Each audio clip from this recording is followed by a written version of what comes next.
KM news. Sattenapalli DSP Medarametla Hanumantharao ఆధ్వర్యంలో పెదకూరుపాడు మండలం లింగంగుంట్ల గ్రామంలో కాటన్ సర్చ్ కార్యక్రమంలో పెద్ద ఎత్తున పాల్గొన్న సిఐలు, ఎస్ఐలు, పోలీస్ సిబ్బంది గ్రామమంతా తిరిగి ప్రజలకు నేరాలపై అవగాహన కల్పించారు. అందరూ సామరస్యంగా ఉండాలని, కలిసిమెలిసి జీవించాలని, గొడవలకు పోరాదని హితవు పలికారు. ఈరోజు మన పల్నాడు జిల్లా ఎస్పీ గారి ఉత్తర్వుల మేరకు పెద్దకూరుపాడు పోలీస్ స్టేషన్ పరిధిలోని లింగంగుంట్ల అనే గ్రామంలో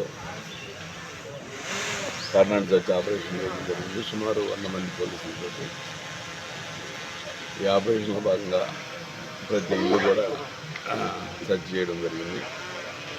సర్చ్లో భాగంగా సుమారు 22 రికార్డులెస్ మోటార్ సైకిల్స్, ఈ కింద కనిపించే 4 గొడ్డళ్ళు, అలాగే 4 బడితలు, ఒక కత్తి స్వాధీనం చేయడం జరిగింది.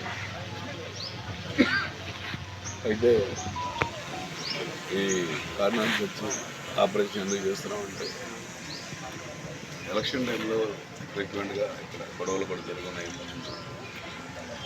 రేపు తెల్లబాటు ఎలక్షన్స్ వస్తున్నాయి.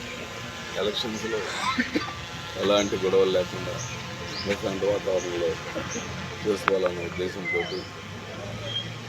ఈ ఊర్లో ప్రజలను అవేర్ చేయడం కోసం ఈ ఆపరేషన్ చేయడం జరుగుతుంది.